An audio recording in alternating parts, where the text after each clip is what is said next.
वदामि भवतां सरेशम् दिव्यं वदामि भवतां नित्यम् आत्मोन्नते योगपदे नित्यम् पूर्णो वदामि भवतां चिन्तय।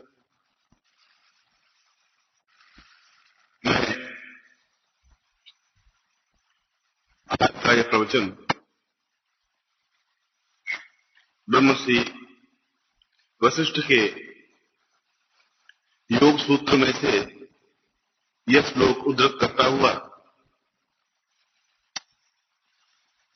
और उन्होंने इस ग्रंथ में जो कि ग्रंथ अपने आप में अप्रकाशित है, उन्होंने अपने जीवन में 11 ग्रंथ लिखे,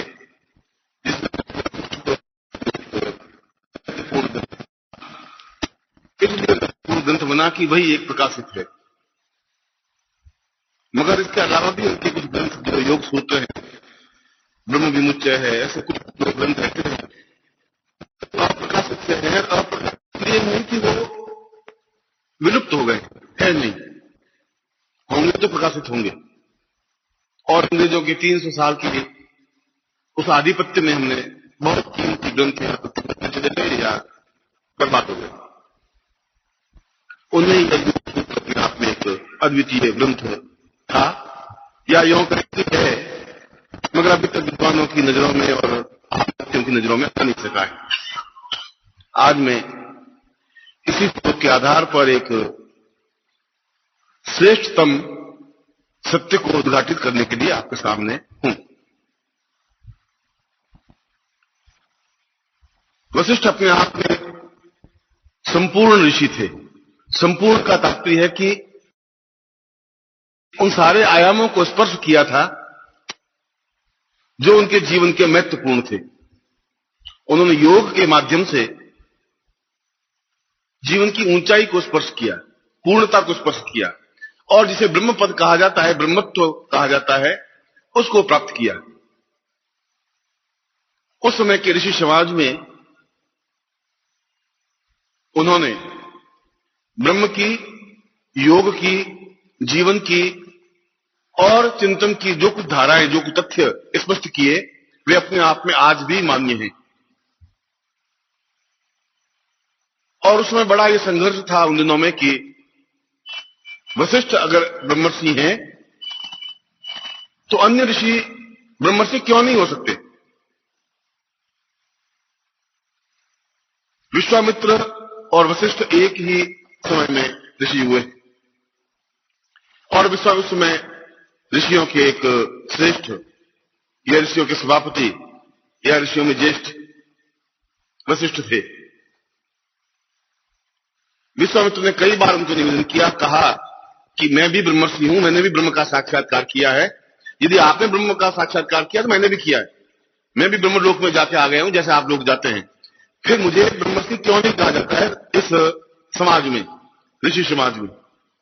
और जब भी कई सभा होती, सम्मेलन होता, वशिष्ठ सभापति आसन पर बैठे होते और विश्वामित्र आते तो कहते कि आओ राज ऋषि बैठिए, और उनको बहुत क्रोध से तिरमिरा जाते, आग बोला हो जाते और खुले हम कहते कि क्या बात है, क्यों है, मैं क्यों राज ऋषि हूं, ब्रह्मर्षि क्यों नहीं, क्या मुझे न्यूनता है। मगर वशिष्ठ कुछ उत्तर नहीं देते, बस केवल यही कहते कि राज ऋषि अपना स्थान ग्रहण। वो बैठे और विश्वामित्र अपने आप में क्रोध से अतिरेक होकर के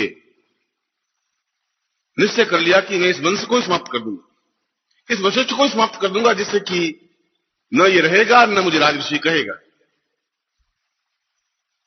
वशिष्ठ के 100 पुत्र, सत्पुत्रो वही वशिष्ठ साम पूर्णत्वं सा अद्वितीयं च, अद्वितीय ऋषि, अद्वितीय पुत्र, मेधावी पुत्र। और उसने उस अपने तपोबल से या क्रोध बल से एक एक करके सारे पुत्रों को समाप्त करता गया। कभी 2 पुत्र मर रहे हैं, कभी 3 मर रहे हैं, कभी 1 मर रहा है, कभी 5 मर रहे हैं, और 1 महीने के अंदर 100 पुत्रों का समाप्त कर दिया। और बीच में भी कभी सम्मेलन हुआ और सब ऋषियों को मालूम। अब विश्वामित्र के क्रोध के सामने कौन पड़े।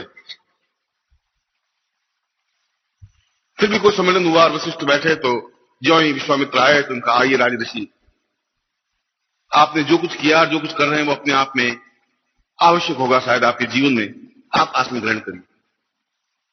और विश्वामित्र ने पूरे के पूरे 100 पुत्रों को समाप्त कर दिया। विश्वामित्र ने कहा कि अब केवल वशिष्ठ को समाप्त करना जरूरी है, वंश ही नहीं रहे। जब वंश ही नहीं रहेगा तो कौन मुझे राजर्षि कहेगा। और हर समय एक क्षत्रिय तो थे विश्वामित्र, क्षत्रिय वेश में एकदम से धनुष बाण लिए हुए, राम को भी उन धनुष बाण की शिक्षा दी, और तलवार लिए हुए, और बिल्कुल एक वीर व्यक्ति की तरह पूरे जंगल में ऋषि समाज में विचरण करते रहते। उनके क्रोध के आगे कोई खड़ा नहीं होता। दुर्वासा और विश्वामित्र दो ही ऐसे ऋषि हुए हैं जो अपने आप में एक अत्यधिक क्रोध युक्त व्यक्तित्व बने, मगर अत्यधिक ऊंचाई पर पहुंचे। तो निश्चय कर लिया कि आज वशिष्ठ की हत्या कर देनी चाहिए, क्योंकि मेरे मंत्रों से मरेगा नहीं, तो उसका ब्रह्मर्षि पद है और ब्रह्मर्षि कवच है, किसी भांति मेरे मंत्रों से समाप्त नहीं हो सकता। मगर यदि समाप्ति करना है तो किसी तलवार से या किसी कटार से समाप्त कर दे। और क्रोध में आग, जिस दिन दोपहर कोई सम्मेलन हुआ और वशिष्ठ ने कहा कि 100 पुत्रों की समाप्ति के बाद भी आइए विश्वामित्र जी, आइए राजर्षि, अपना आसन ग्रहण करिए। उसने आंखों में अंगारे भर करके कहा, ठीक है, अब तुम कह दे, आज अंतिम दिन है तेरा, आज रात या तू है या मैं हूं। ऐसा जीवन मेरा ऋषि समाज में, मेरा अपमान, और इतना अपमान कि मुझे ब्रह्मर्षि नहीं कहे, जबकि मैंने ब्रह्म का चिंतन करके ब्रह्मर्षि पद प्राप्त किया है, ब्रह्म से साक्षात्कार किया है। शाम का समय था, रात्रि के 10 बजे होंगे, 11 बजे होंगे। वशिष्ठ और वशिष्ठ की पत्नी घर में दीपक लग रहा था और दोनों ही बैठे हुए थे। वशिष्ठ लेटे हुए थे, कात्यायनी पांव दबा रही थी, और कात्यायनी ने प्रश्न किया कि महाराज, एक आपसे प्रश्न करना है। उसने कहा कि बोल। उसने कहा कि इस समय समस्त ऋषि कुलों में जितने ऋषि हैं आर्यावर्त में, सर्वश्रेष्ठ कौन है। कात्यायनी, लोग मुझे कहते हैं पर मैं हूं नहीं, सर्वश्रेष्ठ तो केवल विश्वामित्र है, उनकी जैसी तपस्या अपने आप में किसी के पास है ही नहीं। उनका विश्वामित्र आपके 100 पुत्रों का वध करने वाला, उनका 100 पुत्रों के वध करने के लिए बहुत बड़ी तपस्या व्यय करनी पड़ती है। इतनी तपस्या व्यय की है, उसके बावजूद भी उसके चेहरे पर तप है, ओज है, बल है। बहुत तपस्या की हुई है, तब उसके चेहरे पर ओज दिखाई दे सकता है, नहीं तो इस तपस्या के बाद तो वो अपने आप में एक पामर बनकर समाप्त हो जाता है। उसके मुकाबले कोई सन्यासी नहीं, उसके मुकाबले का कोई तपोधारी नहीं है, उसके मुकाबले का कोई व्यक्तित्व ही नहीं है। इस समय नहीं है आर्यावर्त में। विश्वामित्र बाहर कटार लिए खड़े खड़े सुन रहे। उसने कहा, मैंने इसके पुत्रों 100 पुत्रों का वध कर दिया, और वध करने के बाद भी ये केवल एकांत में जहां अपनी पत्नी से ही बात कर रहा है, वहां मुझे गालियां देनी चाहिए थी, गालियां नहीं दे रहा है। कह रहा कि अद्वितीय व्यक्तित्व है, इतना ऊंचा पद है, इतना तेजस्वी है, तपस्वी है, और आत्मग्लानि से वंचित एकदम भीग गए आंसुओं से। और उसने धनुष बाण नोच नाच करके फेंक के, कटार फेंक करके, और एकदम से कुटिया के अंदर घुसे और उनके पांवों को स्पर्श करते ही वशिष्ठ ने उनको बाहों में लिया। उनका, आओ ब्रह्मर्षि, बैठिए। उनका, दुष्ट, अगर पहले ही कह देता ब्रह्मर्षि तो मैं तेरे 100 पुत्रों का वध ही क्यों करता। आज मुझे ब्रह्मर्षि कहा है। उसने कहा, आज मैं तुम्हारे शरीर पर कोई राजऋषि के चिन्ह नहीं देख रहा हूं, न धनुष बाण है, न कटार है, न तलवार है, कुछ नहीं है। आज बिल्कुल एक ब्राह्मण ब्रह्मत्व तुम दिख रहा है। और जब तेरे पास धनुष बाण हिंसक वृत्तियों की समान देखता तो मैं राजऋषि कहता। आज तो बिल्कुल तेरे पास कुछ नहीं है, केवल आंसुओं से भीगा हुआ तुम्हारा चेहरा है, और न कटार है, न धनुष बाण है। इसलिए ब्रह्मर्षि कहना मेरा धर्म है, मेरा कर्तव्य है, और इसलिए तुम सही अर्थों में ब्रह्मर्षि हो आज। और उसी समय विश्वामित्र ने उनके 100 पुत्रों को जीवित किया। ऐसा वशिष्ठ, इतना क्षमाशील व्यक्तित्व, क्रोध को पीने वाला व्यक्तित्व ही अपने आप में अद्वितीय हो सकता है। और उन्होंने अपने ग्रंथ में, योग वशिष्ठ में, उन सूत्रों की व्याख्या की है जिन सूत्रों के माध्यम से एक आत्मा पूर्णतः परमात्मा में विलीन हो सकती है। एक कण अपने आप में पूर्ण ब्रह्मांड का एक भाग बन सकता है। एक बूंद अपने आप में पूर्ण समुद्र बन सकती है। इस बूंद और समुद्र के आपसी संबंध को, एक लघु से गुरुत्तम शब्द के संबोधन को योग कहा जाता है। योग का मतलब दो चीजों के मिलन को योग कहते हैं। एक योग नहीं बन सकता। जहां दो चीजें मिलती हैं वहीं अपने आप में योग है। और उस योग सूत्र में वशिष्ठ ने जो कुछ सत्य उद्घटित किया है, जो कुछ बताया है, वह अपने आप में अद्वितीय है। अद्वितीय इस दृष्टि से कि आज भी योग की वे क्रियाएं इस संसार में तो नहीं है, इसलिए कि वो ग्रंथ नहीं है, इसलिए कि वो ज्ञान नहीं है, इसलिए कि वो चेतना नहीं है। मगर जो कुछ अष्टांग योग या योग का जो ग्रंथ है, योग वशिष्ठ है, या वह अपने शरीर को अपने अनुकूल बनाने की क्रिया है।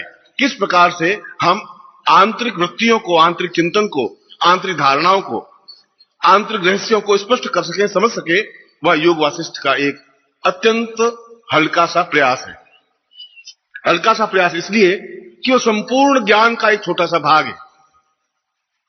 यद्यपि वशिष्ठ के बाद भी ऋषियों ने इस ज्ञान को बहुत ऊंचाई पर पहुंचाया, यद्यपि उस समय के ऋषि कुल में या ऋषि समाज में वशिष्ठ अत्यधिक मान्यता प्राप्त नहीं थे। अपने आप में अद्वितीय तो थे ही, मगर ज्योतिष के क्षेत्र में वे अत्यधिक कमजोर थे, क्षीण थे। काल निर्णय में वे अपने आप में क्षीण कमजोर थे, इसलिए गुरुपद प्राप्त कर ही नहीं सके। उनको गुरु रूप में कहा ही नहीं गया, आचार्य कहा गया। आचार्य वशिष्ठ हर जगह कहा गया, और वे खुद भी छटपटाते रहे कि मुझे गुरु कहा जाए, क्योंकि उन्हें काल के निर्णय का ज्ञान नहीं था। और काल के निर्णय का ज्ञान नहीं था, तभी एक तरफ राम का राज्याभिषेक हो रहा है, वशिष्ठ खुद कुलगुरु हैं, राज्याभिषेक की तैयारी हो रही है, वे खुद तैयार हो गए, मुझे तिलक करना है, और काल उनको लेकर के वनवास भेज देता है। वशिष्ठ को पता ही नहीं पड़ा कि राज्याभिषेक करना है, कि ये जंगल में जाएंगे। कैसा क्षण, कैसे वशिष्ठ पकड़ नहीं पाए उस क्षण को, क्यों नहीं समझ पाए? और उन्होंने कहा कि हानि लाभ जीवन मरण ये सफेद पर हुआ, मेरे हाथ में कुछ है ही नहीं, और तुम्हारे हाथ में कुछ है ही नहीं, फिर तुम गुरु हो ही नहीं। ऋषियों ने यही कहा, धिक्कारा उनको, बहुत भर्त्सना की उनकी, कि तुम जीवन में अधूरे हो, तुम गुरु नहीं बन सकते, तुम आचार्य बन सकते हो। आचार्य का मतलब शिक्षा प्राप्त करने वाला, शिक्षा देने वाला। तुम इन शिष्यों को शिक्षा दे सकते हो, शिक्षा दे सकते हो, गुरुत्व नहीं दे सकते, पूर्णता नहीं दे सकते। और एक विषय भी अधूरा है तुम्हारा, ज्योतिष का क्षेत्र भी अधूरा है, काल निर्णय का क्षेत्र भी अधूरा है, तो तुम अधूरे हो।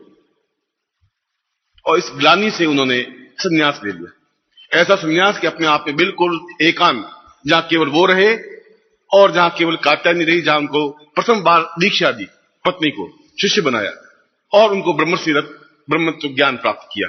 और जीवन भर इस बात की खोज चिंतन करते रहे कि मैं किस प्रकार से उस ज्योतिष काल ज्ञान को, काल निर्णय को ज्ञान प्राप्त कर सकूं। इस चिंतन को उन्होंने उस योग सूत्र में स्पष्ट किया है, जो जीवन के अंतिम क्षण की उनकी रचना है। और मैंने यह श्लोक उस योग सूत्र में से आपके सामने स्पष्ट किया है। इस श्लोक में उन्होंने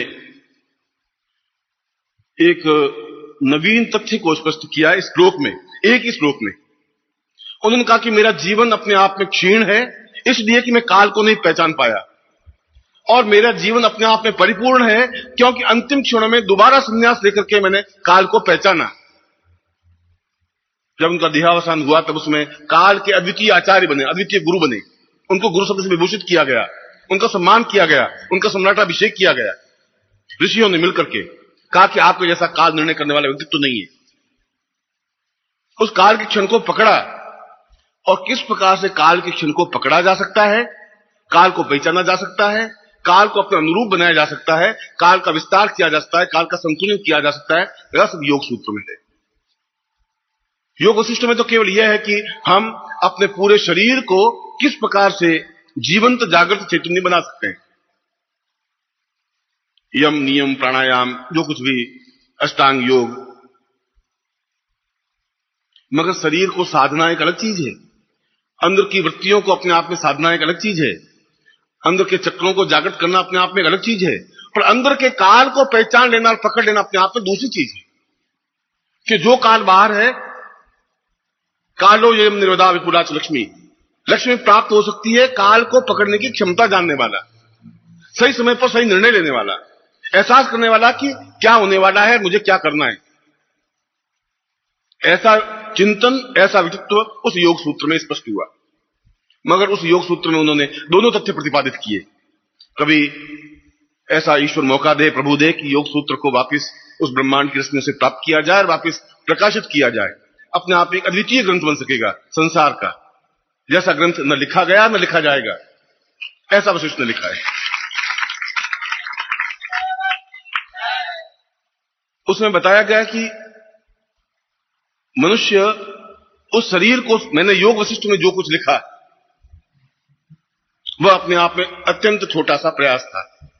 आज मैं एहसास कर रहा हूं कि वास्तव में योग वशिष्ठ अपने आप में कोई ग्रंथ ही नहीं मेरा। अगर उसके माध्यम से मैं खुदक रहा हूं, अपने आप में तेज भर रहा हूं, अपने आप में एहसास कर रहा हूं, तो काल के साथ मिटने वाला ग्रंथ है। वह अपने आप में अद्वितीय ग्रंथ, अद्वितीय व्यक्तित्व नहीं बन सकता मेरा, ऐसा उन्होंने कहा। अब जो कुछ मैं लिख रहा हूं, अब मैं पूर्णता के साथ लिख रहा हूं इन योग सूत्रों को, उन सूत्रों को जिसके माध्यम से मैं व्यक्ति के दोनों आयामों को स्पष्ट कर सकता हूं। यह आयाम कि व्यक्ति किस प्रकार से इस पूर्ण भौतिकता से, जो उसके शरीर में पांचों तत्व हैं, जल तत्व है, अग्नि तत्व है, वायु तत्व है, आकाश तत्व है, इन तत्वों से परे होकर के पूर्ण विशुद्ध बन सके, पहुंच सके सारी क्रियाओं में, पूरे ब्रह्मांड में विचरण कर सके। दूसरे शब्दों में कि एक स्थान से दूसरे स्थान पर अपने शरीर को अत्यंत वायवीय बना करके जाने की क्रिया, आने की क्रिया, ये सरल शब्दों में। क्योंकि व्यक्ति के शरीर में 80% तो जल है, जल तत्व है। चाहे आप हड्डियों को निचोड़ें तो जल निकलेगा, चाहे मांस को निचोड़ें तो जल निकलेगा, चाहे शरीर को निचोड़ें, स्पंदन करें तो जल निकलेगा। 80% जो वजन है उसका तो जल है। 100 किलो वजन है, 80 किलो तो जल है। और 16.5 किलो उस वजन के हिसाब से अगर देखा जाए तो पृथ्वी तत्व है, जो अपने आप में चुंबकीय कहा जाता है, जिसकी वजह से वो जमीन से चिपका हुआ चलता है। नहीं तो आदमी उठ जाता। आप जमीन पे चले इसीलिए हैं कि आप पृथ्वी तत्व सबसे ज्यादा है। जो कुछ रॉकेट में ऊपर गए हैं और जहां गुरुत्वाकर्षण समाप्त होता है, वहां जब उस रॉकेट से बाहर निकल के उन्होंने विचरण किया तो उन्होंने समझा कि मैं तो उन रॉकेट में जाने वाले वैज्ञानिक, उनका हम शरीर को जुम्बिश देते हैं, कम से कम 50 मीटर एकदम से चले जाते हैं। थोड़ा सा उंगली इशारा किया और हम चले गए। यानी हम पृथ्वी गुरुत्वाकर्षण इतने मुक्त हो गए कि अगर हम 80 फुट की छलांग लगाएं तो हमें जोर नहीं लगाना पड़ा। ऐसा रूस ने परीक्षण किया। उसके कमर पर इतना प्लास्टिक रस्सा बांध करके उनको खिड़की से बाहर छोड़ दिया, रॉकेट के बाहर, और वह एक हल्की सी जुम्बश से कि जैसे ऐसा किया और वो 80 फुट कूद गया। जमीन से नहीं कूद सकता आदमी, वहां से कूद सकता है, इसलिए कि वहां गुरुत्वाकर्षण नहीं है। पृथ्वी से इसलिए कूद नहीं सकता कि वहां गुरुत्वाकर्षण है, और जहां गुरुत्वाकर्षण है वहां मृत्यु है। मृत्यु का दूसरा नाम गुरुत्वाकर्षण है, बंधा हुआ है।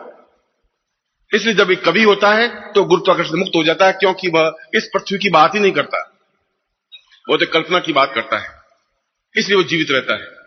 नृत्य करने वाला अपने दोनों पांवों को ऊंचा उठा देता है, पृथ्वी से मुक्त हो जाता है, इसलिए वह जीवित रह पाता है। जहां गुरुत्वाकर्षण से मुक्त हुए वह जीवन पूर्ण बना। मगर हम क्यों नहीं हो पाते हैं? क्यों वापिस पृथ्वी का सहारा लेना पड़ता है? इसलिए लेना पड़ता है कि हम पूर्ण रूप से पृथ्वी से अपने आप को कट ऑफ नहीं कर सकते। और योग सूत्र में यही समझाया है कि इन क्रियाओं के माध्यम से आप पृथ्वी छोड़ सकते हैं, जीवित रह सकते हैं, क्योंकि उसके बाद तो आपके पास वायु तत्व रहेगा, अग्नि तत्व रहेगा, आकाश तत्व रहेगा, 3 तत्व रहेंगे, और तीनों का आकार बिल्कुल लघुत्तम अंगूठे के आकार का है। उन तीनों तत्वों को प्राण कहते हैं। प्राण की और कोई परिभाषा नहीं है। अग्नि तत्व, वायु तत्व और आकाश तत्व मिलकर के जो कुछ बनता है वो अपने आप में प्राण है। इसलिए प्राण प्राण में समा जाने की क्रिया जमीन से नहीं बनती, जल तत्व से भी नहीं बनती, क्योंकि शरीर तो वहीं रहता है मरने पर भी। शरीर का कुछ बाद में, शरीर अगर आप 4-6 घंटे रखें तो शरीर पिघल करके पानी बहने लगेगा, खून अपने आप में पानी में कन्वर्ट हो जाएगा, और सारे शरीर में से पानी जमीन में। इसलिए कहता है कि मृत्यु के बाद तुरंत जला दिया जाए। और आप देखिए कि आप उनको जमीन पर रख दीजिए और 4 घंटे बाद उस लाश को आप उठा नहीं सकते, इतनी भारी लाश हो जाती है, अपने वजन से तिगुनी भारी हो जाती है। अगर इसमें 80 किलो वजन है तो 5 घंटे बाद 240 किलो वजन जितना हैवी हो जाएगा, वो कहां से आया इतना भार? क्योंकि केवल परतत्व के अलावा कुछ पास रहा ही नहीं। तो क्या कोई ऐसी क्रिया है जिसके माध्यम से हम उस इन दोनों तत्वों से, जल तत्व से भी और भूमि तत्व से या गुरुत्वाकर्षण शक्ति से या भू तत्व से हम अलग हो सकें? इन क्रियाओं को उस योग सूत्र में स्पष्ट किया है, जिसके माध्यम से एक योगी एक स्थान से दूसरे स्थान पर जा सकता है, कहीं पर भी ब्रह्मांड में। उसके लिए रॉकेट की जरूरत नहीं है, उसमें वायुयान की जरूरत नहीं है। यहां से अगर हम 100 मील जाएं या 500 मील जाएं, 1000 मील जाएं और वापिस आएं, उसके लिए अगर मैं बोलता हूं और मेरे शब्द 1 सेकंड में और 1 सेकंड के 1000वें हिस्से में पूरी पृथ्वी के 3 चक्कर लगा लेता है, मैं जो ही शब्द बोला इसमें पूरी पृथ्वी के वो 3 चक्कर लगा, इतनी तो उसने परिक्रमा कर ली उस शब्द ने। इतना वेगवान है, इतना वेगवान वो मनुष्य भी बन सकता है, क्योंकि उसके पास केवल वायु और ईथर ही रहेगा और कुछ रहेगा नहीं। जब ईथर इतना परिक्रमा कर सकता है तो वो व्यक्ति कर सकता है, क्योंकि वो सूक्ष्म हो जाएगा, अंगूठे आता हो जाएगा, उसमें केवल अंगूठे के आकार का स्वरूप आकृति रह जाएगी। इसलिए योगी जमीन से ऊपर उठ करके साधना कर सकता है, इसलिए योगी इस वायुमंडल में विचरण कर सकता है। यह बात सुनने में एक आज से दिन आपको लग सकती है, इसलिए लग सकती है कि आपने इसको कभी एहसास नहीं किया, देखा नहीं, किसी ने दिखाया ही नहीं, मगर ये अपने आप में सत्य है। इसको किसी भी समय कहीं पर भी परीक्षण किया जा सकता है। यहां पर बैठा हुआ व्यक्ति आपके घर में जाकर के हस्तक्षेप कर सकता है, आपके घर से कोई वस्तु ला सकता है, आपके घर में कोई वस्तु रख सकता है, कोई कठिन काम नहीं है। केवल अपने आप को उन तत्वों से विलग्न करना है, अलग करना है, और वह विलग्न करने की क्रिया उस योग सूत्र में स्पष्ट की गई है। उन्होंने कहा कि उसी सिद्धांत के आधार पर यदि वायुयान या जंबो जेट या एयरबस जो भी हैं, उनकी केवल स्थिति यह है कि उनके पंख बहुत अपने आप तेजी से घूमते हैं दोनों, और इतनी तेजी से घूमते हैं कि वह 1 सेकंड में 24,000 चक्कर लगाते हैं। अगर 1 सेकंड में 24,000 चक्कर लगा सके कोई, तो अत्यंत भारी भरकम चीज भी हवा में उठ सकती है। यह सिद्धांत में मान्य है, वैज्ञानिक मान्यता प्राप्त, क्योंकि ये तो हवाई जहाज ऊपर उठता है। उन्होंने स्पीड उतनी कर दी है उसने कि दोनों पंख हैं और 12,000 वो चक्कर लगा रहता है, 12,000 वो चक्कर लगाता है, और 24,000 की एक राउंड काटते ही उनके पहिए ऊपर उठ जाते हैं, वायुयान ऊपर उठ जाता है, और तब तक ऊपर उठा रहता है जब तक कि इतना उसकी परिक्रमा है उन पंखों की, क्योंकि वो हवा को नीचे दबाव डाल देता है, हवा के ऊपर उठ जाता है। और ये योग सूत्र कह रहा है कि यदि व्यक्ति अपने अंदर ऐसा आलोड़न कर ले कि 1 सेकंड में 24,000 चक्कर लगा सके, तो व्यक्ति भी उठ जाए। और सीधी सी बात, उसमें कोई कठिन क्रिया है ही नहीं। आलोड़न शरीर को कैसे करेंगे? और पूरा हवाई जहाज तो घूमता नहीं, हवाई जहाज के दोनों पंख घूमते हैं, पूरा हवाई जहाज तो पूरा राउंड काटता नहीं, हवाई जहाज का पिछला भाग पूरा का पूरा ज्यों को त्यों रहता है। हवाई जहाज का कोई एक भाग, और वो भाग उसका मेन है, मध्य भाग है, उस मध्य भाग में एक परिक्रमा पथ बनाना है, और परिक्रमा पथ बनाने का मतलब है उसके साथ जितना भी भाग है वो सब उसके साथ ऊपर उठेगा। स्वाभाविक प्रक्रिया है, ये विज्ञान का तथ्य है जो आप रात दिन देख रहे हैं। क्या ऐसा ही वैज्ञानिक तथ्य अपने मनुष्य के शरीर में लेकर के क्या मनुष्य ऊपर उठ सकता है? योग सूत्र कह रहा है ऐसा अवश्यम भावी है, होता ही है, यदि कोई व्यक्ति इस प्रकार से अभ्यास कर सके तो। और हमारे जीवन का सारा आधार नाभि कुंड है, जिसको अमृत कुंड कहा गया है। विभीषण ने कहा, राम तुम इस रावण को नहीं मार सकते जब तक इस अमृत कुंड को नहीं सुखा दोगे। अग्निबाण चलाइए, अमृत कुंड को सुखा दीजिए, ये मर जाएगा। तो नाभि पर यदि आपको कराटे आपने सीखा हो, तो कराटे में पहली बार एक ही बात सिखाई जाती है, तुम्हारे पास तलवार से भी ज्यादा तेज चीज है, तुम्हें नॉलेज नहीं है। तलवार तो बाहर फिर भी खाली जा सकता है, तुम्हारा बाहर खाली नहीं जा सकता। और ऐसी तुम्हारे पास एक तो अंगूठा है और दूसरा पेन लिखने का। अरे के हाथ में पेन तो रहता ही है, और पेन नहीं रहे तो अंगूठा तो है ही। और किसी भी व्यक्ति, मोटे भरकम व्यक्ति आप सामने आए और आप जोरों से उस अंगूठे को नाभि के अंदर डाल दे, आदमी बेहोश हो जाएगा, गारंटी के साथ बेहोश हो जाएगा, रुक ही नहीं सकता, 2-3 घंटे तक होश उसको आ ही नहीं सकता। और यदि पेन किसी प्रकार नाभि में घुसेड़ दे तो मर जाता है। तो नाभि इतनी अधिक संवेदनशील है। मैं जब कराटे सीखने लगा तो सबसे पहले हमें यही सिखाया कि आप पहले अंगूठा डालिए। अब चलते चलते आदमी का अंगूठा कैसे डाले, और हमें भी बड़ी फड़फड़ाहट की, एक बार अंगूठा डालते देखे साला बेहोश होता ही नहीं होता। और किया मैंने, कोई व्यक्ति खड़े थे, मित्र थे, परिचित थे, मैंने कहा भैया देखना तुम भी कराटे सीख लो, मैं भी कराटे। उसने कराटे वैसे सीखा नहीं था, वो ये फेंक मार रहा था। होता है यदि आपका अंगूठा बहुत मजबूत हो, और मजबूत करने के लिए बार बार पत्थर पर मरवाता रहता है और अंगूठा हो जाता है लोहे की तरह सख्त। यदि आपने देखा होगा तो सबसे पहले अभ्यास ही करवाते हैं, इन उंगलियों को जोरों से पत्थर पर 2 घंटे तक यूं मारते रहते हैं, अंगूठे एकदम ऐसे हो जाते हैं सख्त की वजह से, लोहे की तरह होती है उंगलियां। अंगूठा भी ऐसा लोहे की तरह सख्त हो जाता है, वो एकदम से पूरा घुस जाए अंदर, आदमी नहीं रह सकता। इसका मतलब हुआ कि एक ऐसा अंग है, हाथ में लग जाए तो हाथ, कुछ आदमी नहीं मर सकता, पैर पे लग जाए तो नहीं मर सकता, खोपड़ी में लग जाए तो नहीं मर सकता, अंगूठे में और उस नाभि में अंगूठा लग जाए तो आदमी मर जाता है। इसका मतलब वो केंद्र बिंदु है जिसका जीवन और मृत्यु से संबंध है। और यदि उस नाभि को आलोड़न कर ले हम, जो केंद्र बिंदु है, जो पूरे शरीर का आधार स्तंभ है, जीवन भी उससे है, मृत्यु भी उससे है, शरीर के मध्य भाग में है, और यदि उसका आलोड़न करें हम, पहले मैं आपको एक क्षण समझाता हूं आपको कि आलोड़न कैसे हो सकता है, यानी कैसे उसको चक्कर लगा सकते हैं। इस पूरे शरीर को, जो आपके पंख हैं, जो वायुयान के पंख हैं, वो अगर चक्कर लगाते हैं तो आदमी के भी पंख हैं। इस योग सूत्र में और योग वशिष्ठ में बिल्कुल स्पष्ट रूप से समझाया है। यहां तक योग वशिष्ठ भी वही बात कह रहा है, योग सूत्र भी वही बात कह रहा है। यहां तो मैं आपको शायद दिखाई देगा तो इसको मंच में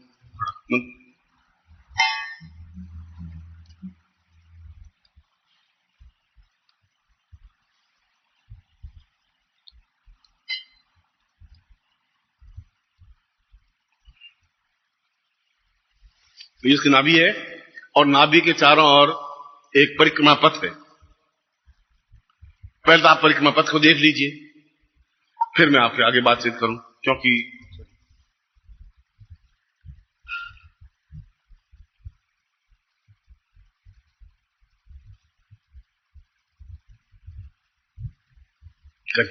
नहीं देख रहे होंगे जितना घूम तो समझाना नहीं।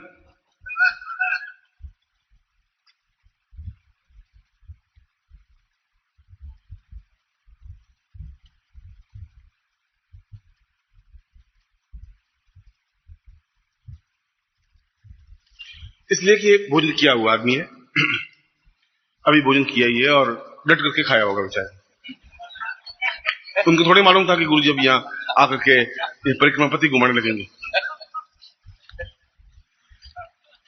मगर नाभि के चारों ओर इस परिक्रमा को किया जा सकता है, करता है। आप देखा, कल सुबह इनको बता देना एक बार और। अगर ये एक राउंड 1 सेकंड में 2400 राउंड काट लेता, आप भी ऊपर उठते, कोई बड़ी बात है, छोटी सी बात, ये बेकार आप 7-9 में चक्कर में पड़ रहे। क्रिया यही है, योग वासिष्ठ में यही कहा है। उसने कहा कि इसी थ्योरी के माध्यम से आदमी गुरुत्वाकर्षण से मुक्त हो सकता है, यदि आप इसको अभ्यास कर सके। अभ्यास है ये, तो हवा से आप हल्के हो ही जाएंगे यदि आपको उतनी तेजी से उसको परिक्रमा दे सके। और यदि आप 2400 नहीं तो 1200 देंगे तो आपको देखेंगे कि आपके अंगूठे जमीन से ऊपर उठ रहे हैं, धीरे धीरे आप ऊंचाई पर उठ रहे हैं। 24 होंगे तो आप जमीन से ऊपर उठेंगे, और उठेंगे तो आपका शरीर अपने आप में एक सूक्ष्म अंगुष्ठवत बन जाएगा। आप देख रहे हैं आप पूरे शरीर को, और जहां ही वापिस आप उसको 2400 की जगह 2200, 2300, 2200, 2100, 2000, 1800, 1500, तो आप उससे धीरे धीरे आते आते आते जो ही आपके 100 या 50 पे आएंगे, आप जमीन पर टिक जाएंगे, वापिस उसी रेशियो में आपका शरीर बन जाएगा। ये तो योग की बात है, न तो इसमें कोई चमत्कार है और न इसमें कोई नवीन बात है।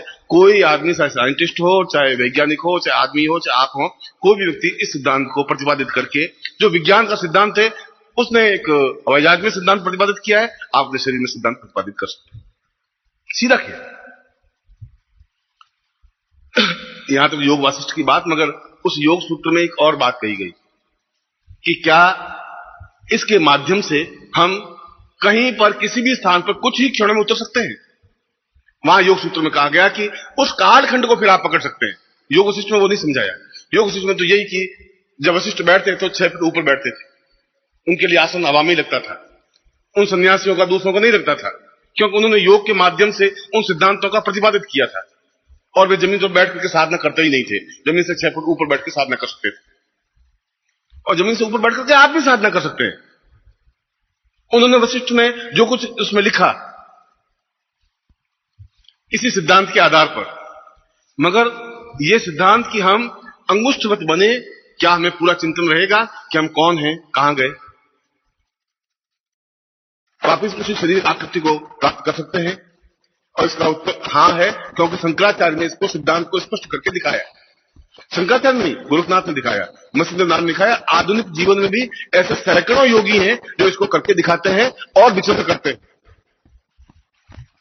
उनके जीवन में आवश्यक नहीं वो आपको दिखाए, उनके जीवन में यह आवश्यक है कि एक पर्वत से दूसरे पहाड़ पे जाने के लिए कब तक बेचारे पैदल चलते चलते 14,000 मील दूर के पहाड़ के दूसरे सिरा पे पहुंचेंगे? कैसे हिमालय को पूरा पार करेंगे? इस तरह पूरे चलते चलते पांव चल जाएंगे। उनके लिए वही थ्योरी है। ऐसा नहीं चल सकता कि आप धीरे धीरे पहाड़ों को, वहां तो न पगडंडी है न कोई सड़क, इस प्रकार से एक पहाड़ नीचे उतर कर दूसरे पहाड़ चढ़ने में कुछ 6 महीने लग जाएंगे। कोई रास्ता नहीं है, केवल यही सूत्र है उसके पास। इस सूत्र के माध्यम से एक स्थान से दूसरे स्थान पर जा सकता है, विचरण कर सकता है, संदेश ले सकता है, संदेश दे सकता है, और अपने पूरे फिजिक को, अपने पूरे शरीर को अंगुष्ठवत और पूर्णवत बनाया जा सकता है। उस योग सूत्र की इस परिभाषा के साथ साथ जो मैंने श्लोक बोला, इस श्लोक में एक और नवीन बात कही गई। वह कही गई कि यही सूत्र अपने आप में एक सामान्य व्यक्ति भी जीवन में उतार सकता है। यह वशिष्ठ ने उस समय कहा जहां सामान्य व्यक्ति के पास ज्ञान था ही नहीं, जहां केवल ऋषियों के पास ज्ञान था या उनके शिष्यों के पास ज्ञान था। दूसरों को ज्ञान दे ही नहीं सकते थे, देते ही नहीं थे। यह उनके जीवन की न्यूनता थी या प्रसन्नता थी, या उनके जीवन में क्या कमियां थी ये तो वही जाने, मगर ये उनके जीवन का अभिशाप था। ऐसा उनको नहीं करना चाहिए था। यदि उन्होंने ऐसा किया तो पूरा ज्ञान अपने आप में एक मुट्ठी भर लोगों के बीच में कैद बन के रह गया, और वो मुट्ठी भर लोगों के बीच में जो ज्ञान केंद्र बना, वो हम लोगों को आज तक भोगना पड़ रहा है। क्योंकि उससे बने पंडित, उससे बने पुरोहित, उससे बने धर्माचार्य, और उन लोगों ने हमारे जीवन को पंगु बना दिया। तुम नहीं सीख सकते, तुम इनके आगे नहीं बढ़ सकते, घर वालों ने हमें जकड़ करके रख दिया कि तुम ये मत करो, इससे कुछ होगा नहीं, और हम अपने आप में एक खाना पीना सोना और बस केवल जीव को पार्जन में व्यतीत हो गए। उन्होंने कहा कि उस श्लोक में कहा गया, उस श्लोक में कहा कि ये पूर्ण शरीर को यदि ऐसा नहीं कर सके, तो जरूरी नहीं कि हर एक आदमी कर सके, क्योंकि ये तो एक थ्योरी है। अभ्यास तो हो सकता है, तो 2 महीने में भी हो सकता है, नहीं हो सकता 200 साल में भी नहीं हो सकता। कभी ऐसा क्षण आए कि कोई ऐसा गुरु पूर्णिमा आए या कोई जन्म दिवस आए और किसी सन्यासी को बुलाए और 2 दिन साथ में रखें और उनके द्वारा बताएं आपको कि एक स्थान से दूसरे स्थान पर इस प्रकार से जाया जा सकता है, अनुभव किया जा सकता है, पहचाना जा सकता है, लाया जा सकता है। शिवलिंग को शिवलिंग उठा करके ले आए वाराणसी से, लोग देखते ही रह जाए, हो सकता है। वो तो वहां पूजारी तपस्या कर, शिवलिंग तो यहाँ था, ओंकारेश्वर का कहां गया शिवलिंग? और शिवलिंग तो गुरु पूर्णिमा वहां बैठा है, भगवान जहां गुरु जी बैठे, शिष्य बैठे, वहां पड़ा शिवलिंग पूजन कर रहे हैं, वापिस जाके रख देंगे। क्योंकि उसको ही सूक्ष्म रूप में ले लिया। जहां प्रत्येक पिंड सूक्ष्म रूप में हो सकता है, जब मनुष्य शरीर हो सकता है, तो कोई भी पदार्थ हो सकता है। क्योंकि प्रत्येक पदार्थ, चाहे पहाड़ हो, चाहे पत्थर हो, चाहे पानी हो, 5 तत्व तो है ही। पदार्थ मतलब 5 तत्व। उन 5 तत्वों से दोनों तत्वों को निकालना है। दोनों तत्वों को निकालने की एक क्रिया तो यह है जो शरीर को आरूढ़ करे। ऐसा कई बार सुना होगा कि विंध्याचल का जो मंदिर है, उस वाराणसी से फरीदाबाद के बीच में, वो अपने आप में तिरछा है। आज तक वैज्ञानिक और लोग समझ नहीं पाए कि मंदिर ही अपने आप में तिरछा कैसे। एक तरफ 11 फीट है, एक तरफ 1 फीट ही नहीं, पूरा जमीन एक तरफ से धंसा हुआ है। विंध्याचल के मंदिर को देखा तो अपने आप में एक अजीब सी बनी हुई है, जो मूल उसकी आकृति है, मूल उसका मंदिर है। कहते हैं किसी ऋषि ने अपने योग बल से कहीं से पूरा मंदिर का मंदिर उठा करके और वहां लाए और उनका हाथ डगमगाया तो मंदिर तिरछा ही खड़ा हो गया। और वास्तव में मंदिर तिरछा है। अगर आप देखेंगे तो आपको एहसास होगा कि या तो चारों नींवें बराबर हो, या मंदिर समतल हो, या ऊंचाई ठीक हो। वहां तो मंदिर ही इस ढंग से बना हुआ, ऐसा ही नहीं। इधर नींव खोदे तो 11 फीट नींव, इधर नींव खोदे 1 फीट नींव, उठा हुआ बिल्कुल, जैसे कोई कार का टायर नीचे उठ गया। तो किसी ऋषि ने अवश्य किसी कारण से उस विंध्याचल को मंदिर को कहीं से उठा करके वहां अपने पूजन के लिए, जो वृद्ध हो गए नहीं जा सके किसी देवता मंदिर में, तो उस मंदिर को उठा करके अपने घर के पास लाकर रख दिया। ये आज के युग में भी संभव है, क्योंकि ऐसा ईश्वर ने चाहा। तो कभी आपको इस बात का दिखाएंगे कि ऐसा हो सकता है जिनके क्रम भी। उस योग सूत्र में दूसरी बात यह कही गई कि यदि व्यक्ति इस प्रकार से योग के माध्यम से, योग का मतलब है आपका और उन पदार्थों के विलीनीकरण का योग, विच्छेद को भी योग कहते हैं, जुड़ने की क्रिया को भी योग कहते हैं, अलग होने की क्रिया को योग कहते हैं। योग का मतलब है जहां भी दो चीजें टकराती है वो योग है, चाहे अलग होने के लिए, चाहे जुड़ने के लिए, चाहे प्रहार होने के लिए, चाहे बचाव कार्य के लिए। योग का तात्पर्य यह नहीं है कि हम आसन किए, स्वस्तिकासन और वो भस्त्रिका कर दी, प्राणायाम कर दिया और बस योग पूरा हो गया, जा बच्चे सब कुछ अपने घर में जा। ऐसा कुछ नहीं है। चाहे मयूरासन हो, चाहे मत्स्यासन हो, चाहे मुक्तासन हो, कोई हो, कोई जरूर नहीं है आसन से ही सब कुछ हो जाएगा। आसन तो केवल शरीर को साधने की क्रिया है कि शरीर आपका बैलेंस रहे, और एक टेक्निक है, ट्रिक है। यदि आप थोड़ा अभ्यास कर लेंगे तो आप मत्स्यासन, मुद्रासन, कुछ भी स्वस्तिकासन लगा सकते हैं। बहुत एक अभ्यास की बात है, मगर अपने शरीर को हल्का बनाने की क्रिया उस ग्रंथों में है ही नहीं। तो वहीं तक उनकी थ्योरी है, वहीं तक अटके रह जाते हैं और इसी को योग पूरा समझ लेते हैं। योग की पहली क्लास है ये, उसके बाद 15 क्लासें और हैं, तब जाके योग पूरा होगा।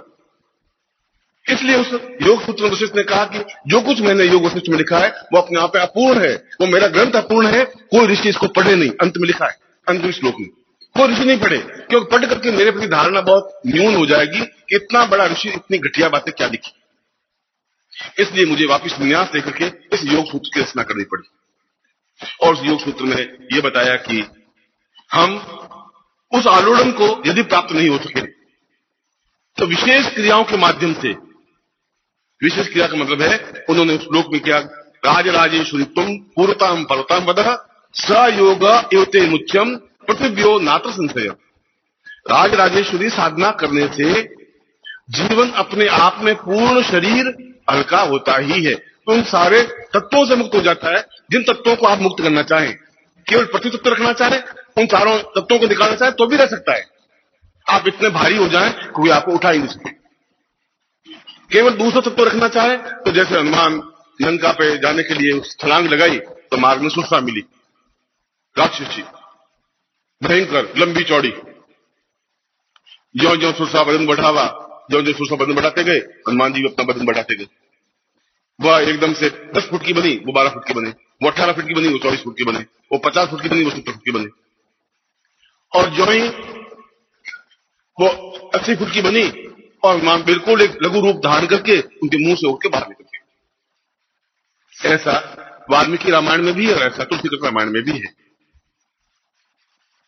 न तुलसी झूठ बोल सकते थे, न उनको कोई जरूरत थी, यद्यपि तुलसी ने इस चीज को देखा नहीं, जो कुछ पढ़ा वो लिखा, जो कुछ समझा वो लिखा। वे तो आज से 400 साल पहले पैदा हुए अकबर के टाइम में, मगर वाल्मीकि उस युग के साक्षीभूत थे। उन्होंने अपने हाथ से राम को देखा है, अपने आश्रम में सीता को ठहराया है जब राम ने उसको घर से हटा दिया था। उनके घर में लव कुश पैदा हुए, वे उस युग के साक्षी थे। उन्होंने कहा कि इस तरीके से हनुमान अपने आप में पूर्ण तांत्रिक स्वरूप में अपने शरीर को उन तत्वों के मेल से, उन योगों के मेल से जैसा भी चाहा शरीर को बना दिया।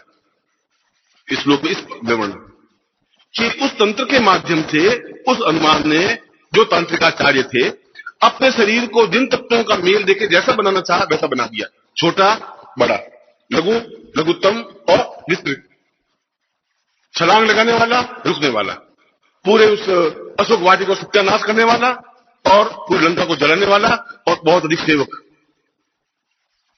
किसी भी रूप में ऐसा रूप तभी बन सकता है जब वो अपने जीवन में, अपने प्राणों में, अपने चिंतन में राजराजेश्वरी साधना को संपन्न कर सके। राजराजेश्वरी का मतलब है ये संपूर्ण विस्तृत ब्रह्मांड। राज का मतलब कोई ये राज्य नहीं, राजस्थान या भारतवर्ष नहीं, संपूर्ण ब्रह्मांड को राज्य कहते हैं। जहां राज है, जहां रहस्य है, वह राज। राज का मतलब एक रहस्यमय चीज। इस ब्रह्मांड में क्या है, क्या और लोक है कि नहीं, इंद्र लोक है कि नहीं, वरुण लोक है कि नहीं, कैलाश कहते हैं कैलाश पर्वत या कैलाश स्थान है कि नहीं, वहां मां पार्वती बैठी है कि नहीं, ये सब राज है। इसलिए पूरे ब्रह्मांड को राज कहा गया। और राज को जानने के लिए जिसकी साधना की जाती है उसको राजेश्वरी कहते हैं। और वह भक्ति का ही एक अलग रूप है, जिसको सरस्वती कहा गया, जिसको पूर्ण कहा गया, जिसको चैतन्य कहा गया, जिसको राजेश्वरी कहा गया। और जब तक राजेश्वरी साधना संपन्न नहीं हो जाएगी तब तक योग बल से अपने शरीर को नहीं साध सकते। यदि आप प्रयत्न करें तब भी इस प्रकार का आलोड़न 24 जो मैं कह रहा हूं 24,000 आलोड़न एक सेकंड में, उसमें तो आपकी 3-7 पीढ़ियां समाप्त हो जाएगी। इस पीढ़ी में ये नहीं हो सकता आपके। मैंने कहा, आपने सुन लिया, आप घर जाके प्याम हाथ हिलाएंगे। अब आपका पेट इतना फूल गया लंबा चौड़ा कि जरूरत भी नहीं लगे। आप बड़े कितना ही करते रहे, हिले ही नहीं, मजाक को हिल जाए। तो पहले उसको खिला खिला करके ऐसा फुला दिया है कि अंदर उंगली डालते तो पता ही नहीं हड्डी कहाँ है, इस पेट में कोई हड्डी नाड़ी है कि नहीं। भीगता रहे साला, कूदता रहे, बच्चे ऊपर कूदते रहते हैं, नाचते रहते हैं, वो लेटे हुए तो लेटे हुए। आपने बच्चे को नींद लेते हुए नहीं देखा। बच्चा जब नींद लेता है तो जो ही सांस लेता है तो उसकी नाभ भी धड़कती रहती है, नाभि ऊंची नीची ऊंची नीची होती रहती है। 2 महीने बच्चे को, 4 महीने बच्चे को देखिए, बिल्कुल नाभि धड़केगी। आप सो करके वीडियो फिल्म देख सकते, आप सांस लेते हैं, पेट ज्यों करके पड़ा है, नाभि धड़के, मजाक नाभि धड़क जाए तो चलेगा ही नहीं। गुरुजी बहुत मुश्किल से इस पेट को तैयार किया है। अब आप ही आलोड़न के चक्कर में मुझे कहां फंसा रहे हैं गुरुजी, ये हमारे बस की बात नहीं। हम काय के लिए करें? घी और मक्खन और मलाई और खिला खिला करके फूले हुए पेट में। और भी इससे अच्छे देखने हो तो आप द्वारकाधीश के शंकराचार्य को देखिए, देखा नहीं होगा आपने। बहुत महान अद्वितीय विभूति है। मेरी पत्नी मेरे पीछे पड़ी इलाहाबाद कुंभ में, इलाहाबाद कुंभ में। उन्होंने कहा कि आप बिल्कुल नास्तिक हैं और आप किसी को मानते नहीं है, शंकराचार्य जी के दर्शन करें। मैं कहा अपन जाए, अपने का दर्शन तो वो करेंगे, हम उनके दर्शन क्या करें, बहुत हो गया दर्शन। नहीं आप चलो, उनको लेके गया जहां वहीं से इलाहाबाद में जहां हमारा शिविर लगा, सिद्धार्थ साधु परिवार, उसमें 4 थे टेंट आगे, द्वारकाधीश का, शंकराचार्य जी का। मैं निर्मोही को साथ लिया, 2-3 श्रीवास को साथ लिया, पत्नी को साथ लिया, 4 को साथ लिया। मैं चलो तुम्हें दिखा देते हमारे धर्म के रक्षक, प्रतिपालक, महान योगीश्वर शंकराचार्य जी को दिखा देते। ये भी साथ में चले। अब वो वहां शंकराचार्य जी पड़े हुए बिल्कुल जैसे कोई रथ पड़ा मोटा सा, अजगर नहीं देखा आपने, मैंने तो देखा, पड़े तो बिल्कुल चुप, अपनी इच्छा से टांग नहीं रहा, इतने भारी पर 400 किलो और 4 से 6 उनके पांग, वो लेटे हुए और पड़े पड़े, मतलब इच्छा होती खा लेते हैं उसका मजे में। देख लीजिए आप, ये शंकराचार्य, ये दिल्ली में अगर कोई मानव धर्म की उनके खड़े होंगे बीच में, रक्षा करेंगे हमारी, क्योंकि हमने शंकराचार्य बनाया इसलिए हमारे धर्म की रक्षा करे। मंदिर उठेंगे कैसे? 8-10 से खड़े होंगे, उठेंगे अपने तक से। बड़ी मुश्किल से मैंने कहा भी अंदर मक्खन लगाया। मैंने थोड़ा जोर से बोला पति को समझाने के लिए, जिसकी मुझे पकड़े उनके थे, आप कौन है? उनको प्रश्न करने के लिए आया। कितनी महान विभूति, अद्वितीय। उनका आपको क्या मतलब? मुझे मतलब नहीं है, हमारे शंकराचार्य जी द्वारकाधीश के, हम देख रहे हैं। वे क्या उस पेट को कहां से लाएंगे? आपको हिलाओ, वो खुद भी नहीं मिल पाते, पेट को कहां से लाएंगे? मैं उनको, उनके स्थान को, उनके आसन को प्रणाम करता हूं कि वो शंकराचार्य का आसन है, इसलिए मैं उनके प्रति भक्तिभाव से प्रेमी हूं, क्योंकि शंकराचार्य का स्थान है। मगर उनका व्यक्तित्व के लिए अपने बात नहीं, वो संभव नहीं है। इसलिए संभव नहीं है कि वो, जब हम अपना शरीर की रक्षा ही हमारी अपनी खुद की नहीं कर सकते, हमारी क्या रक्षा करेंगे? कैसे धर्म की रक्षा करेंगे? उनको जाना चाहिए, बोलने चाहिए तो पहले खड़ा होना चाहिए कि हम गोली खाएंगे सनातन धर्म के लिए। कोई खड़े तो हो। ये तो एक पितर प्रसंग हुआ। मैं तो आपको, इसलिए आपका पेट इतना कोई बहुत महान नहीं है जितना आप समझ रहे हैं। यदि महान बनना है तो द्वारकाधीश के दर्शन करिए। तो आप ऐसा सोचो, इतनी छोटी सी पिंडी जगह पेट में सारा कुछ नहीं है, वहां तो उस पेट में गाय भैंसे उठ के चली जाए, वापिस आ जाए, पता ही नहीं पड़े। देख कभी देख लिया, कभी कभी कुंभ में होगा, कभी कोई कहीं कहीं कुंभ होगा ही होगा, अभी उज्जैन का कुंभ होगा।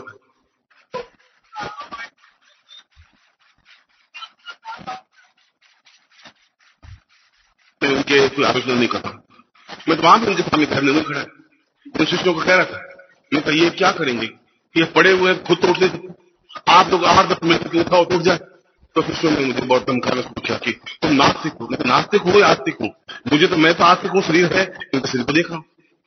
अब आप मुझे धक्के मार कर निकालो, हम निकल जाएंगे, उसमें कोई लंबी थोड़ी बात नहीं, ये तो आप कर सकते हैं, मगर मेरे प्रश्न का उत्तर नहीं दे सकते। फिर वो सब आएगी संगठन कहलवाया कि आप अपने पक्ष में मेरी बातें मत किया करिए। मैं आपकी बातें नहीं, आपकी तारीफ कर रहे हैं, गुणगान कर रहे हैं, सब लोगों को मालूम पड़े। मैं कहा कि आप थोड़ी कर रहा हूं। मैं कहता आप कितने भगवान गणपति हमारे,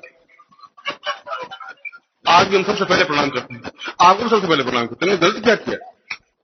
वक्रतुंड महाकाय सूर्य कोटि महाकाय, आप भी महाकाय हैं। तो वो साहब बहुत दुखी हुए मुझसे, उनका ये आदमी बेकार है, उनका मैं बेकार हूं, जिसके पास कार नहीं है वो बेकार। कार अब तुम बेकार है, उसको कैसे जिम्मेदारी बात होगी। ये कार मेरे नाम से एक भी कार नहीं है, कोई लड़के के नाम से, कोई पत्नी के मेरे नाम से कार नहीं, बेकार नहीं, इसमें कोई दो राय नहीं। बस जो किसी से बेचारा कार लिया तो बैठ चले जाते। इसलिए आप सबसे पहले योग के माध्यम से शरीर को संतुलित करने की कोशिश करें। मगर मैं प्रश्न वहां कर रहा था कि राज राजेश्वरी के माध्यम से, उस साधना के माध्यम से भी, बिना इस चक्र को जारी रखिए भी, हम उस साधना के माध्यम से भी उस शरीर को लघुत्तम आकार दे सकते हैं। जैसे अनुमान दिया भीम शरीर अनुमान का बहुत तेजी से शरीर, जहां पूरे उस पहाड़ को उठा के लाने वाला व्यक्तित्व अपने आप में बहुत मच्छर से भी छोटे आकार का बन सकता है, और मच्छर से भी छोटे आकार का बन सकता है, तो फिर ब्रह्मांड में कहीं तक जा सकता है, और फिर उसी शरीर को पूरा विस्तार आकार देकर उतर सकता है। ये अपने आप में कोई अद्वितीय घटना नहीं है, ये अद्वितीय सत्य भी नहीं है, योग सूत्र की एक व्याख्या है। और यदि जीवन में मैंने इस पृथ्वी में महाकाली साधना के बारे में आपको समझाया, महालक्ष्मी साधना के बारे में समझाया, ये प्रश्न रह गया था कि मां सरस्वती की साधना कैसे संपन्न की जाए। और मां सरस्वती का मतलब है पढ़ाई लिखाई को मां सरस्वती नहीं कहते, आप एमए पास करें उसको मां सरस्वती नहीं कहते। मां सरस्वती का मतलब है कि पूरे शरीर की रचना को समझना और उसको अपने अनुकूल जैसा भी चाहे बना देने की क्रिया को सरस्वती कहते हैं। जहां अपने आप में पूर्णता प्राप्त हो, शारीरिक रूप से, मानसिक रूप से, ज्ञान तत्व के माध्यम से। हमने सरस्वती को यह समझा कि वो बीना वादन कर रही है और बैठी रहती है, मैं परिश्रम पास कर दूंगी, वो सरस्वती। सरस्वती है नहीं, वो तो वाग देवी है। वाग देवी सरस्वती में डिफरेंस है। सरस्वती जो पूरे शरीर को जिस आकार में भी चाहे उस आकार को सरस्वती कहते हैं, जिस रूप में चाहे उस रूप में शरीर को आकर देने को सरस्वती कहते हैं। और हम उस योग के माध्यम से भी, योग की पूर्णता के माध्यम से भी, जैसा मैंने आपको बताया एक तरीका सिस्टम, उसके माध्यम से भी हम उस लघु आकार को विस्तृत आकार को कर सकते हैं, क्योंकि दो तत्व पूरे तत्वों में से कम हो जाएंगे। तो कुछ अग्नि बचेगी, आकाश बचेगा, वायु बचेगा, बस अपने आप में बहुत छोटी चीज। आकर्षित तो केवल पत्थर पहाड़ है, ये भूमि है या पानी है। हमारा 100 में से 97 किलो वजन केवल इतने से घट जाता है, तो पीछे कुछ रहता ही नहीं। उसको तो हम समुष्ट करके बहुत समुष्ट आकार का बना सकते हैं। इस साधना को मां सरस्वती साधना कह सकते हैं, इसको हम जीवन की पूर्णता साधना कह सकते हैं। और यदि ये साधना नहीं है तो शरीर के बारे में नहीं समझ पाएंगे, जीवन के बारे में नहीं समझ पाएंगे, प्राणों के बारे में नहीं समझ पाएंगे, चिंतन के बारे में नहीं समझ पाएंगे। योग का तात्पर्य प्राणायाम और आसन और भस्त्रिका और रेचक और कुंभक नहीं है। ये तो बहुत छोटी चीज है कि आप सांस अंदर ले रहे हैं और सांस छोड़ रहे हैं, एकदम से प्राण को रोक रहे हैं, सांस को रोक रहे हैं और मत्स्यासन लगा रहे हैं, मुद्रासन लगा रहे हैं। ये तो बिल्कुल छोटी चीज, प्राइवेट स्कूल में और ऐसे लिखा जाता है, बेटा ऐसे लिखा जाता है, ख से लिखा जाता है। ये तो यही लिखने की बात है। यहाँ पर योग खत्म नहीं होता, यहाँ योग की कोई चीज ही नहीं है। वो पैरों को मोड़ कर बैठने क्रिया को योग नहीं करते। योग तो हम किस प्रकार से बूंद पूरी समुद्र बन जाए वह योग है, जैसे कण पूरा आकाश बन जाए वह योग है। इन दोनों को मिलाने की क्रिया को योग करते हैं। जब पूरा शरीर ब्रह्मांड बन जाए वह योग है। और शरीर अगर पूरा ब्रह्मांड नहीं बनता तो फिर जीवन का कोई अर्थ नहीं है, फिर जीवन का कोई प्रयोजन नहीं है। हम उस सिद्धांत को नहीं समझे, राजराजेश्वरी साधना को नहीं समझे। और मैं इस पूरे नवरात्रि के पर्व में कल दोपहर को राजराजेश्वरी साधना संपन्न करवा करके फिर मैं कुछ और विषय जो बचते हैं जो साधना से संबंधित नहीं है, साधना संबंधित कल दोपहर को मैं ये अंतिम साधना होगा जहाँ ऐं ह्रीं क्लीं चामुंडा विद्ये,